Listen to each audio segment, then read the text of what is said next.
செம்மொழி மாநாடுன்னு ஒண்ணு போட்டாங்க, மறந்திருக்க மாட்டேங்க.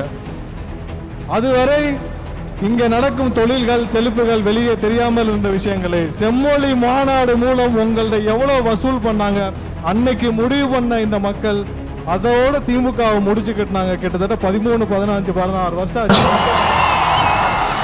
செம்மொழி மாநாடு வரைக்குமாவது ஏதோ அங்க ஒன்று இங்க ஒன்றுமாக திமுக வந்து கொண்டிருந்தது. மொத்தமாக திமுகவை தொடச்சி வெளியே போட்டது அந்த செம்மொழி மாடு. ஏன்னா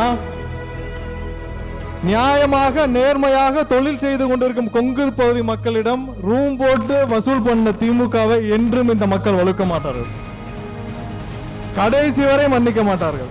இங்க பல அமைச்சர்கள் இருக்காங்க கொங்கு செய்திருக்காங்க. இந்த அமைச்சர்களுக்கெல்லாம் கொடுக்கப்பட்ட துறை என்ன?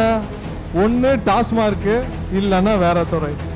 தொழில்களில் சிறந்து வழங்கும் கொங்கு பகுதி மக்களுக்கு தொழில்துறையில் ஒரு அமைச்சர் ஏன் கொடுக்கவில்லை என்பது இந்த பகுதியில் பல மக்களுக்கான கேள்வி.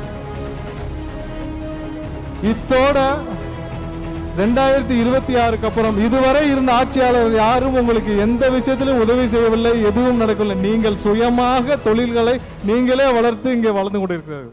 ஆனால் 2026 அப்புறம் இங்க உள்ள தொழில்கள் பல மடங்கு வளர உங்களுக்கு அனைத்து வகையிலும் உதவி செய்ய நம்மளுடைய தளபதி உங்களுடைய அண்ணன் அவர்களின் ஆட்சி கண்டிப்பாக வரும்.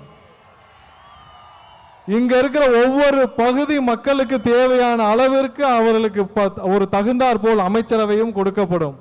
அது திமுக இருக்கிற எம்எல்ஏ அமைச்சர்கள் எல்லாருக்கும் தெரியும்.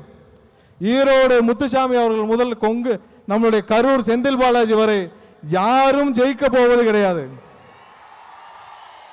அனைவரும் அவங்களுடைய தொகுதியை மாற்ற வேண்டும் என்று முடிவு செய்து வைத்திருக்கிறார்கள். ஆனா எங்க போனாலும் விடாதீங்க, எல்லாரையும் முடிச்சு அனுப்புங்க.